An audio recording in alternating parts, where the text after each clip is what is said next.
Welcome to another episode of B2B Marketing Futures, the podcast for B2B marketers sponsored by AdSact.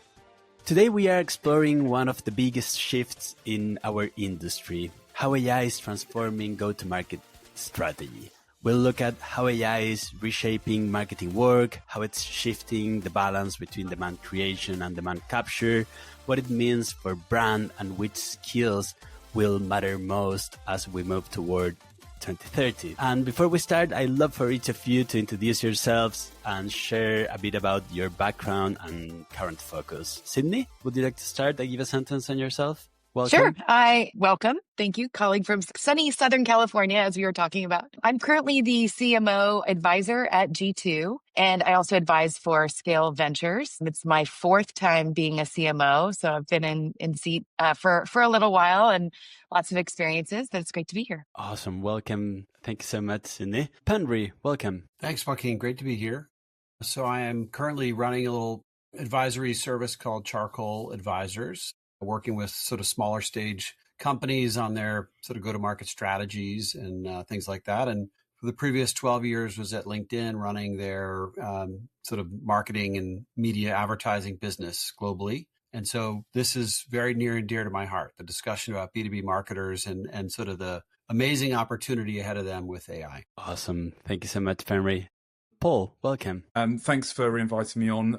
I'm a fractional CMO at a company called Hyphenated Limited. I work with a number of different B2B SaaS companies, AI companies, and health tech companies, really looking at that intersection in terms of where marketing has to pay back, not just look busy. And therefore, I really focus on clarity, kind of demand building, pipeline building, and also using AI to scale good judgment, not just replacing the things that you need to understand and do as a marketer.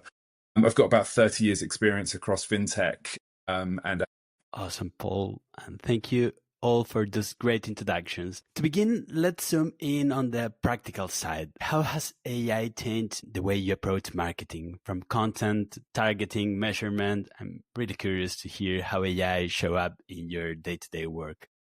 I'm going to start at probably a different place than most, because for me, the biggest change of AI is how it's changed how buyers behave. And as marketers, that's where we need to start, is to really understand our customers and our buyers and what it is that they are doing in the research and purchasing process. G2 often surveys. We used to do an annual buyer behavior report. We're doing it almost every quarter now because the behavior is changing so fast. And so just between April and August of this year, so 5 months, our report showed that in April, 29% of people said that they were starting with an AI, an LLM, to do their research. By August, it was 50. And so I imagine by January, that's going to be 60%. And so that has been the biggest radical impact and change on marketing than any of the ways that we apply marketing in our day-to-day job, I think. I agree. I think at the end of the day, AI hasn't really changed what good marketing is and always has been, but it's certainly changed the speed and the consequences of bad marketing. And I think we're seeing that with just the complete proliferation of so much content that's just drowning everyone. So really practically, the way that I would use AI is really as a multiplier of the things that you know you need to do anyway. You know, that kind of whole piece around compressing time to insight. And a way of being able to scale relevance and impact, versus volume. And I think that's really the key advisory points that I try to bring into my engagements. Because if it's just a case of just creating content and more noise, then I don't think anyone's really seeing any of that cut through at the moment. And can you give an example of things that people do well that you could do even better with the help of AI? Yeah, I mean, for me, like first pass research, things like message variation by persona, by sector, by making sure that you're kind of tackling the right personas and ICPs and the intent around those. And then probably looking at signal interpretation. So kind of what content works versus some of those people that you're trying to reach. I think they're the kind of core areas that I'm seeing a lot of good outcomes from. This is so much fun, right? Because we've talked about our tech stack forever, and now we get to talk about different use cases and ways of doing things. And one of my favorites is the persona work. Really, before we worked on our personas, maybe would do like deep research, but it ended up being like summarized in a slide. here's our persona, here's the things they care about. Some people might check it from time to time. And now it can be an integral, always on, living, breathing component of every single workflow. And so when we really do go through and look at what are the jobs to be done by persona, not just the persona where they live and what they care about, but really what are they responsible for? What do they like? What do they dislike? Have that be always on and learning from your customers and other persona inputs that can come into it in terms of preferences. And then for my team, we have that integrated. There is not a single piece of content that we create that doesn't get verified or checked from one of those personas before it goes out to see if it meets the sniff test of that persona. And the last thing I'll say about a persona is that I've really been encouraging people to include the LLMs as a separate persona, because we do have to create content for them as well. And so what are they looking for? How do they want their content structured and formatted in order to be able to show up in the answer engines? And so you might want to be thinking about not only my actual buyer and user personas, but these other new parts of our equation that we have to write content for. I was going to go in maybe a complementary direction to you guys in the way of sort of how the organization is thinking about AI related to marketing. So functionally, as well as at the organization level, I think there's certainly pressures from boards and the executive teams to start to utilize, whether it be the LLMs or other tools, to think about efficiency and speed and, sort of productivity and all these kind of metrics that we look at from, again, an organizational level. And I think we've seen so far that a lot of people are trying. I've seen a lot of similar research to what Sydney's saying and what we read about is sort of a lot of people are trying. 5%, I think, or something like that in the marketing function have been trying or using some of these tools. So it's not, people aren't afraid to try. I think what we're seeing is that there's not necessarily a direction or a playbook of how do I adjust my workflows to take advantage of these tools that are now out there. So people are trying these tools. They're trying, whether it be in targeting or in persona building or in content development or content testing or a myriad of things. But there's not really like, okay, well, what do we do now? We try this. What do we change? What of our workflow doesn't happen any longer and what now does happen? What should we not do any longer? And so for me, we're seeing all these pilots, everyone's trying, everyone's leaning in, but we've also seen is just not a lot of scaling of those pilots, not a lot of continuation of these things to become the new way we work. And I think that's where we are, at least from my experience in discussing with a bunch of companies. Everyone's leaned in, but people aren't sure of how do I move from trying these things or even individually allowing my teams to try things on their own. And then how do I bring it back to then redo how we work, actually change the way we work to now take advantage of these tools that we've got? Yeah, it's almost like people need an operating system, right? Something that's left behind after they've had to play around with one of these LLMs in terms of, something that embeds it in a culture. Right. And just anecdotally, I think Sydney was talking about a persona as, an LLM as a persona, like specifically writing content for those machines. I was smiling as she was talking because a friend of mine was doing some GEO work, so some work to actually kind of target into LLMs, and it got sent back into her content team, and her content team just vomited everywhere because they were like, this just doesn't make sense. But the point was the content actually made sense to a machine, not a human. And so I do wonder about how people are going to create content, whether they're going to have to create machine readable content and human readable content in two different ways in the future, so that you can actually get those, that ranking in whatever the tools are that you're trying to reach. I mean, this is what D2 does too, right? So we built our business on the SEO model. Now we're working to make sure that we're part of the answer engines. And I think there are a lot of, I've had a lot of conversations about this last year. And what they currently like is human generated content. So that's why Wikipedia and Reddit and G2, they're looking, because it's people asking questions in human speak. They're looking for answers also in human speak, where before we had to architect for SEO and optimizing for keywords. Now we're we're looking at the question and answer. And so like listicles do really well, and best of lists do very, very well in our experience. However, I am hearing about companies or people that are creating like shadow websites that is just built for the LLMs. And so it's like you have your one website for your visitors. And I think those websites need to change because nobody wants to go navigating anymore. We're getting into this behavior, asked a question, you get an answer. So I think we have to rethink the way that our websites are architected, but they still have this like shadow website. One thing, Kim, we also, just adding another specific example, I've been working a lot on content development or creation. And I think a lot of us initially, when we first saw or played with some of the sort of creation tools that are out there, you said, oh my gosh, I can make this video in 10 seconds.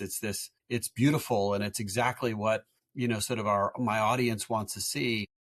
And I think that's like a red herring. I don't think it's true that you can actually just create these amazing video sort of spots in seconds and that will be corporate or enterprise ready to be sort of distributed to your audiences. I think the creative tools that are there are really amazing and from a number of providers, but we are not at a place yet where humans are not involved. You need to spend a lot of time with the creative. I was working with a company on an automaker sort of target, or working for an automaker for their creative. And the prompt that ended up becoming what was used to generate some of the creative was a page and a half long, the prompt itself. And there were over 50 drafts of that prompt to get to an output of like a 20-second video spot that was basically approvable at the client level. So the amount of work that goes into, and I think at least I initially said, wow, this like creative is now going to be done by these machines. It's far from that at the moment. There's a lot of promise that it's going to be helpful and gives us direction and maybe a head start, or maybe it gives us some drafts to play from. But really understanding how a creative execution for a brand is going to be received in the marketplace, I think we're still needing and requiring a lot of creative and human intervention to make sure the end result is going to be something that will be, that company would be proud of to distribute out in the market. Yeah, I'm very keen to in that context, Penry, what's the role of brands?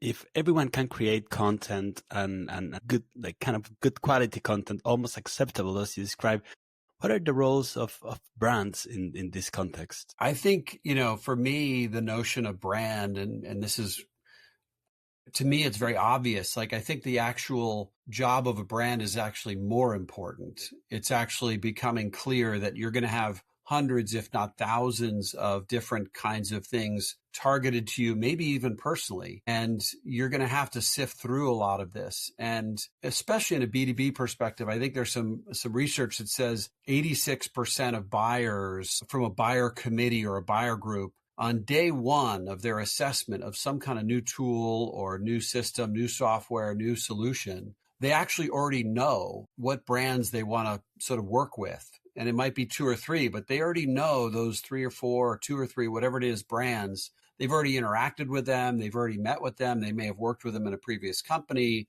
but they're familiar to them. And so that tells me that if you don't have a brand, if you don't have a recognizable brand, you won't even be in the consideration set when your customers, when your buyer groups are coming to assess some new purchase or new need they have for their business. And so I think it's more imperative to build brand. I think it's more imperative to think about classic upper funnel. There's lots of tactics we can go through, but I think you're going to have trusted brands. You're going to have, a connection to that brand. You're going to have emotions that brand sort of brings to you.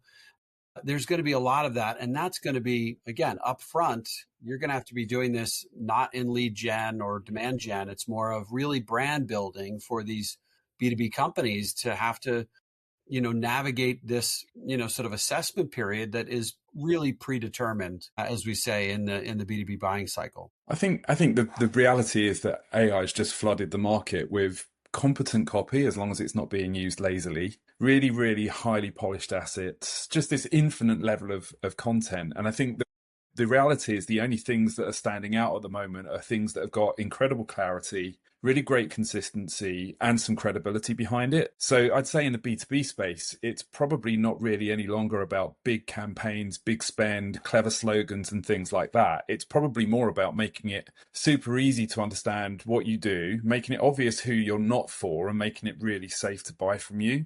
And I think on that kind of safety in terms of the acquisition of a tool or some software, I think that whole customer advocacy piece really, really matters. Kind of how can you get your customers talking about what it is that you do and how you've helped them? And I think that will then kind of inject this confidence, this reassurance, this trust that a lot of people are kind of talking about at the moment in terms of that really, really mattering when there's just this complete profusion of tactics being used, through AI tools. And I think whilst the AI models and solutions can really go wild in terms of writing content, what it can't do is it can't really decide who you are and what you stand for. It can't really earn trust from somebody that might be skeptical about what it is that you're doing. And it really can't replace those human moments and those human connections around events, conversations, referrals, and advocacy.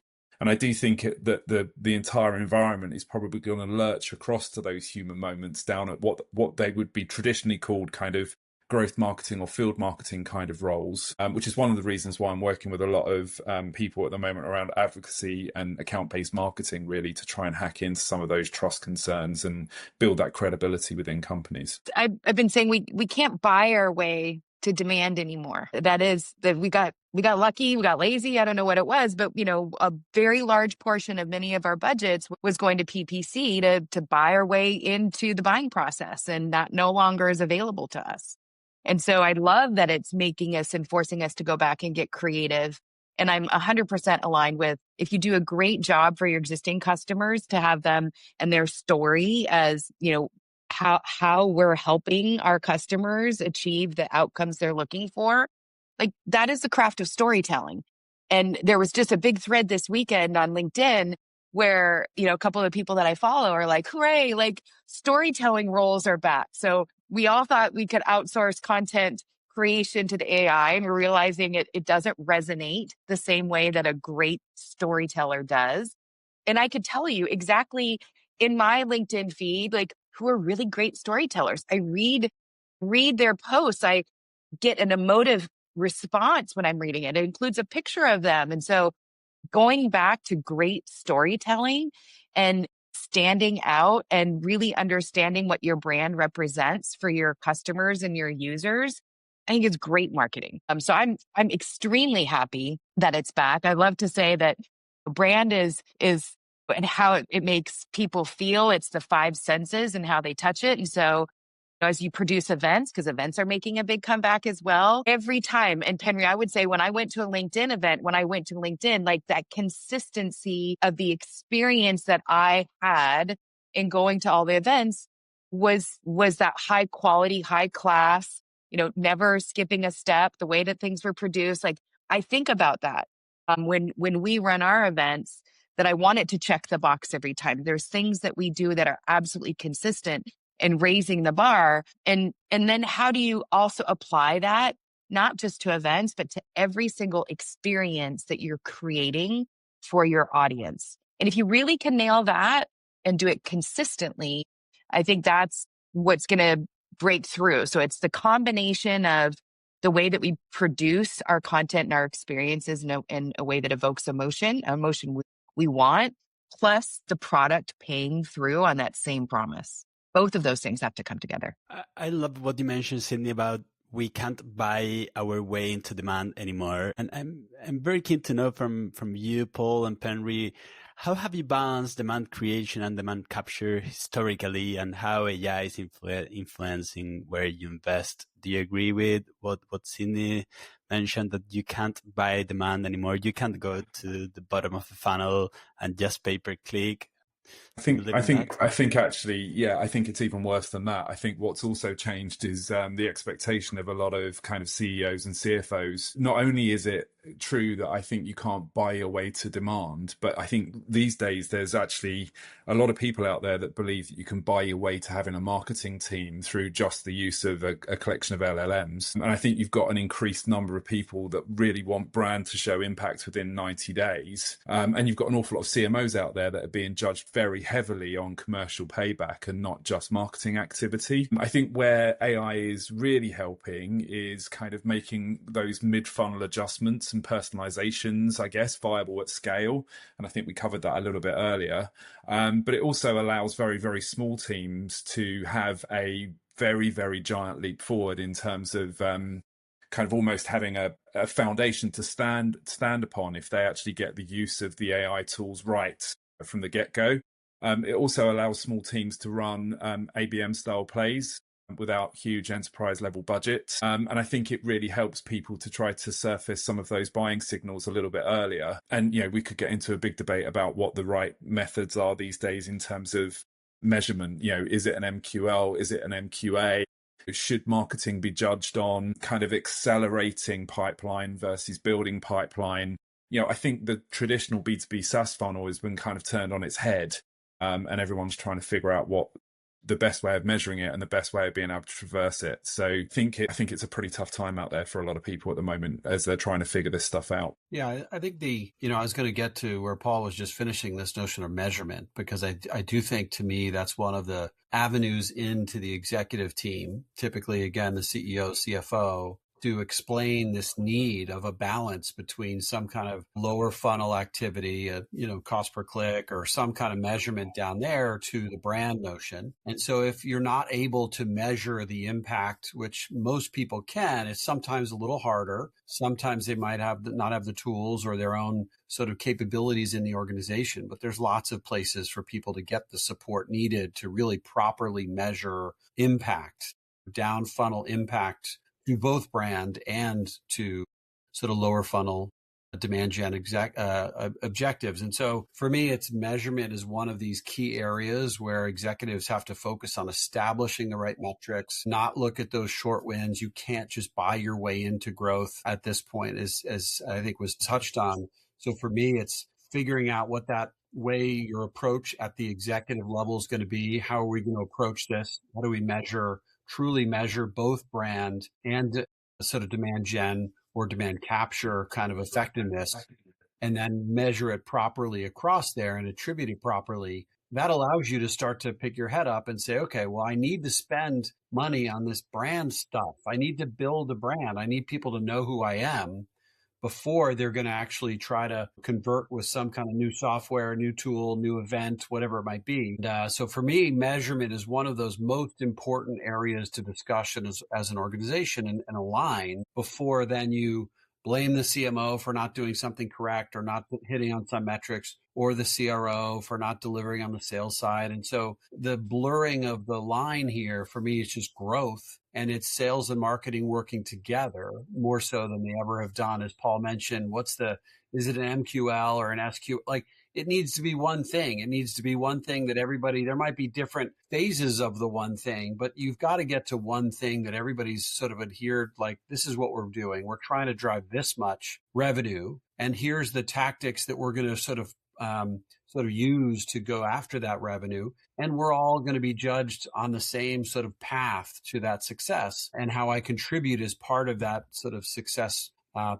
That still doesn't happen universally. People are still judging on different successes. They have different metrics. They've got different taxonomies. That has to stop here. We've got to get to a place where people are sort of aligned to what the real goals are, and then brand and sort of the lead gen, demand gen, all the way to the funnel, lower funnel, has to be sort of understood as it's all together, has to be graded that way. Yeah, I wonder, I sit here and you hear people. Just the other day, this poor girl was like, well, my budget got cut 20%. I'm asked to be delivering 40% more. And I'm like, how are you going to do that? And she's like, AI, I think there's just this, what have we done is kind of, I want to do a little soul searching here, because how have we created this world where, it's, a gumball machine, they call it, where we've created this belief with our teams, with our executive teams, that, we can just keep squeezing the lemon. And when there's research out there that shows that it's more expensive than ever to capture, the CAC paybacks are increasing, not decreasing. Things are getting more expensive, not less expensive. And yet we can't seem to defend when we're asked to do things that just don't math up. And so if sales can say, okay, well, the way that we work is we assign quota and we overhire and we overassign quota because we know, our quota attainment is at 65%. Yet marketing is being held accountable for delivering 100% of the goal with 25% less of the resources. Like, it just doesn't work for me. And a lot of times I'm like helping or coaching the marketers to come in and we have to stand our ground. You can't cut our budgets and ask us to do 40% more. We have to, like the same way that sales does, build the equation and the formula to get to this success and not accept unrealistic goals and then feel like we're failing. And then our 10 years are 18 months because we can't succeed, but it's because we've accepted unrealistic goals and outcomes and not fought for what we need in order to be able to achieve what we're being asked to do. And I think that's Cindy, it's so true. I've seen this happen time and time again, as I'm sure you have. And I think it's a failure of leadership, actually. I think this is when leaders are not willing to commit. They're not willing to make tough decisions. They're not willing to push back to other constituents about actually what's realistic, what's going to be the way we're going to move forward. And so they themselves are taking shortcuts. They themselves are thinking about short-term goals. And how do I just get to the quarterly earnings, or how do I just get to the next board meeting with a positive story for my board, whatever it might be. And I think it's a failure in leadership where people are asking somebody like that to do something that's just not actually feasible. Like, they're not setting that girl up for success at all. And so you've got to relook at actually, how should we be running the company? How should we be thinking about, the growth over the next 3 months, but certainly what's going to help us get through this very difficult time of transition over the next couple of years. And let's be realistic about it. And the leadership team has to take accountability and sort of ownership of the decisions and the way that they're going to move forward. Yeah, but we also need to think about how they have been bombarded with all such of tools that they are telling them that you need to be efficient. You can be so precise with everything with intent data. Intent data has been for years probably the one dominating the world of B2B marketing, with platforms like 6sense and promising that you can actually predict who will buy from you. So tell me about those conversations you have when they tell you, hey, yes, just use this new tool that will save your budget and we will do the same for less. And I don't know, I'm very, very keen to hear about that. I'd love Paul and Cindy's view too, but for me, it's just the data, start to show and share, actually what's happening. Let's look at this at a more holistic level. Let's look at this across channels. Let's look at this actually at a higher order, because again, a lot of these things are very obvious when you look at it very closely and in the details. Some people, again, may not want to, or some executives may not take the time to look at the details, or they might not have come out of the go-to-market side of the business, or they're just looking at whatever financial metric. And so for me, this is just doing your job, reporting on what the actions are, the activities that are the inputs into driving business impact, show the outputs of that work. And a lot of times it becomes very clear. Now, it doesn't mean they're still going to say, oh, yes, I believe you. Go ahead. Here's bigger budgets, or here's something. But it's somebody, I think Paul might have said, it's this notion of discipline, and it's around consistency. You've got to actually start to build the mindset of the organization that this is actually the things that matter. These handful of metrics, the way we're sort of reporting on it, understanding it, measuring it, that's actually what's moving the business. We got to feed that machine and not worry about these other, again, tactics, or because I can work 10% faster with this tool, that's going to be a 10% hit on revenue or increase. It doesn't compute that way, but you've got to be able to actually show that through the data and the performance of any team. Yeah, I think there is a move, there is a change happening. And as a big believer and adopter of account-based, I still am. I still believe that having a tightly oriented ideal customer profile that gives you on here are the kinds of companies and the companies that we want to sell to. But what is different now is how we think about signals. So I'm thinking, even on my team, because we're second party intent, but I'm really thinking how do we rebrand what we offer as purchasing signals, and what is the strength of that signal? And then there's these new platforms out there that everybody's starting to work through that helps take that signal from the account and do a lot of that research down to the contact level with your buying group and just delivering more context for the SDRs or the AEs to use so they can have better outreach, or they can respond more quickly. I think those are the two, like, we used to have inbound and outbound. And I think one is like, signal-based actions, and then really, context-driven outbound. Do you need an account-based platform to do that? Well, it depends on how many accounts you have and kind of what your infrastructure looks like. But I think there is an advantage for people that are starting fresh, that they can like build in this new, I think we are going to have a new architecture to the way that we run our marketing processes. And so that is the world that we're in. I think maybe, Penry, it was you at the very beginning where we're talking about the new playbooks. I don't think we don't have them yet. We're still in the playground.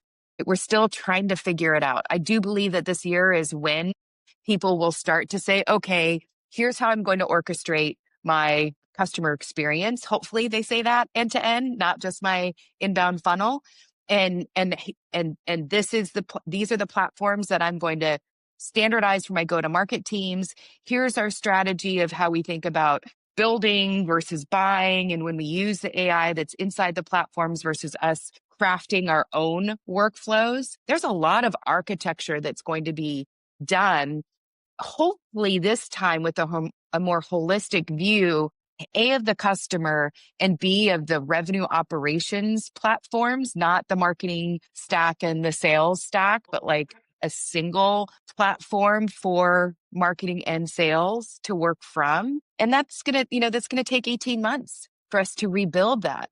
But I think we are in that another transition period where the way we do things 18 months from now will not be what we have today at all. I think this segues into the 2030 marketer topic that you mentioned earlier, right? And Sydney, I agree. I think it's going to need people that are much more systems or architectural thinkers. I do wonder whether marketing's swinging towards more of a RevOps, customer advocacy, field/growth marketing kind of discipline. It needs a person that can both think commercial, but also be that translator between technology, kind of revenue processes and customer realities. I think it's going to be a really, really different shaped kind of human that succeeds in marketing going forward. And I think those shifts are obviously multiple. I think it's that whole piece that goes, sure, you can create more assets, but perhaps it's fewer assets with more impact that you're really looking for. It's that whole, kind of from channels to systems, which I think you were touching on a little bit a moment ago, understanding how that data comes together with AI, with your sales teams, with your product teams, and how all of those things get machinated to make sense to an end customer or an end prospect. And I think really the most valuable marketers really in the future will be AI literate, but not AI obsessed. And I think at the moment there's a lot of obsession around it, but they'll also really understand unit economics. I think they'll really, really have to talk the CFO's language more than ever before in order for them to keep protecting that spend, which I think, Penry, you were talking about a moment ago as well. And really be comfortable owning those revenue conversations, because if you're not able to defend the commerciality of what you're doing and what you're spending, then I think you're going to have a really tough time, certainly over the next 6 to 12 months, and I think certainly into the next few years. And if brand trust becomes a key differentiator in this very saturated AI world, what skills will CMOs and what skills you will need to prioritize when building teams? What becomes essential in this context? I think, and I was going to sort of say, Paul touched on this a little bit, but there's two ways to look at where AI, again, I think AI will be incredibly helpful for RevOps and sort of really all the sort of system connections and the data moving properly to the right people at the right time, signals, as Sydney said, like understanding signal, reading signal, helping us sort of redo some work because of the signal the AI is looking at. So for me, the skills go back to a little bit of events, in-person relationship, the demand capture side of things. So if I've got some interest, I need people to be there to intercept that interest and move it to maybe trial or move it to some lower funnel, a sort of part of the funnel. I think people are going to be important. Look, one thing I will say is it's moving very quickly. And we saw this data at LinkedIn also, but your capability to learn is actually becoming more important than the knowledge you've accumulated. And so that is something that I'm looking for when I'm talking about talent. We talk a lot about you've got to make sure, because there's a lot of ambiguity, there's a lot of uncertainty about, sort of workflows, as we touched on earlier, job recs, job descriptions, a lot of this. And if you break down a job, it's really just a series of tasks. And a bunch of those tasks probably would be better off done by some kind of AI or some kind of technology. And so the tasks that are left are these things that you and I and all of us will probably have to demonstrate that we are actually good at learning those tasks, and we can do those tasks really well, and we can do them better than some other kind of machine will ever do. And that falls into some of the softer skills, some of the relationship things, some of the debate and discuss kind of things, some of the things around values of how you show up. It's about the creative, if that's going to resonate, not just from a delivery standpoint, but from like an emotional connection with that consumer or that prospect or that existing company. So to me, it's demonstrating that you actually can learn is going to be the type of person that I think will be important to have here. And I think it's going to be a little bit more of the human to human or the connection to people thing. And that's not just, again, having lunch with somebody. That's going to be a lot of different skills related to human to human that I think will become more clear over these next few years. But that is the kind of, and then I think Paul was right on understanding the system architecture of your company and how actually the systems are working. Just, you don't have to do it, but you have to understand the process and the flow and actually how the data is moving place to place, how it's being affected. Those things are going to be important to know as part of your knowledge. But again, I think you're going to be demonstrating you're a learner because we don't know what's happening related to what our job descriptions are going to look like. You've got to be able to sort of be okay with change, lean into it, ambiguity, no problem. I got this, even though I'm not really sure what my half of my job is right now. I'll figure it out, and I'm going to be a learner. That to me is the kind of person I'm going to work with. Yeah, like your learner and connector words really resonated with me. I'd add three more: curiosity, adaptability, and resilience. I think, they're the sorts of profiles of people that you're really going to need over this next period of time. People that can build things, people that can understand how things hang together. And that kind of dealing with that ambiguity that you were talking about is going to be so key. Yep. I did a presentation with Francois Dufour. I don't know, Penry, if you remember working with him over at LinkedIn. And he described the ideal person as someone that thinks AI first, automates what they can, like looks for that opportunity, so that builder mentality, and moves extremely fast. And I think for those of us that have grown up, like I worked at Adobe for 17 years, it was like 8 months of process, before you could execute on anything. And that's just not the way the future is going to be. The other thing that I've been noodling on is, what does the new team look like? And so I think there's an opportunity in startups, and as I advise startups and they say, what should I build? I'm like, I don't know if the traditional functional design needs to be in place anymore. We were talking about the T-shaped marketers and things like that. I do like the idea that I have, and I really do need to post about this. I keep saying I'm going to, but is that you would like collapse the brand and demand team into one team. Because I think the ability to create the brand through thought leadership and influencers and capture the signal in the same time shouldn't be two different teams. You shouldn't be talking about brand and demand as separate things. And so I combine those where they're responsible for creating and owning what the presence is in those digital channels and capturing that all the way to the outcome, which is the meeting booked, likely. And then what would that team look like and how would they operate? And could they do it more quickly than they do today? And the second team is like a relationship team. These are people whose job it is to connect with people throughout the entire customer lifecycle. It doesn't just stop at closed won. They're relationships builders. They're looking at engagement metrics and meaningful connections with the right people in those accounts. And maybe there's a team focused on users, and maybe there's a team focused on the buyer personas, but they care about and they think about the entire customer lifecycle. And the last team I've kind of been tooling with is around product love inspired by PLG. but they're inside the product, working with partners, talking about how to construct the in-product experience in a way that delights users. And so they were likely to form a product marketing team, but maybe their outcomes are a little bit different with win rates and adoption, and those as their primary drivers, all supported by a go-to-market tech ops team. I do think RevOps continues to form and merge and take on new responsibilities, including all of the AI architecture responsibilities that then the people inside the teams can use day to day, but they're running that whole underlying infrastructure.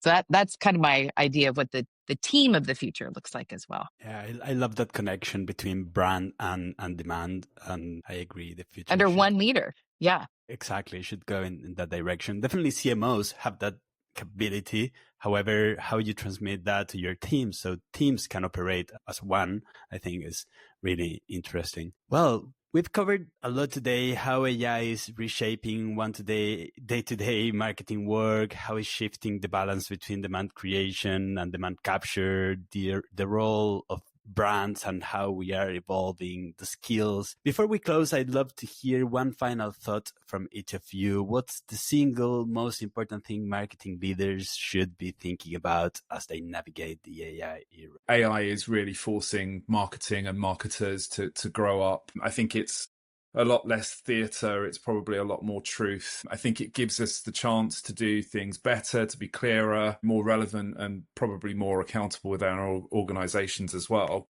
But as we've kind of discussed, I guess this world that we're living in of endless content, that whole kind of trust and that human connection piece just becomes so valuable. And I think the teams that will win, as we've just debated here, are probably those that combine AI with RevOps, with the human connection, with the commercial judgment, and all of the insights that come from all of the engagements you're having all the way through that funnel, really.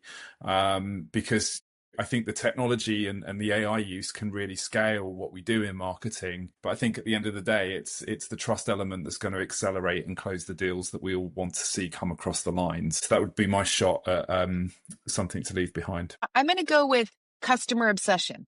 And so the way that AI can help us actually understand our customers better, the market better, our customers better, the ability to do deep research is an always on. Is beyond what we've had access to before. And so how do we use that insight to build better experiences for our customers, be it in the level of personalization and context that we can provide when the human connection is made, or allowing that time that gets freed up to be invested in making the personal connections, because that's where trust is built. And so I would just stay customer obsessed, use AI to deliver better experiences and insights, and then make the most of the one-to-one personal time that you have together to differentiate yourselves. And maybe I would say embrace the change, but don't change for change's sake, or don't just try AI because that's what everyone's talking about. Actually find a roadmap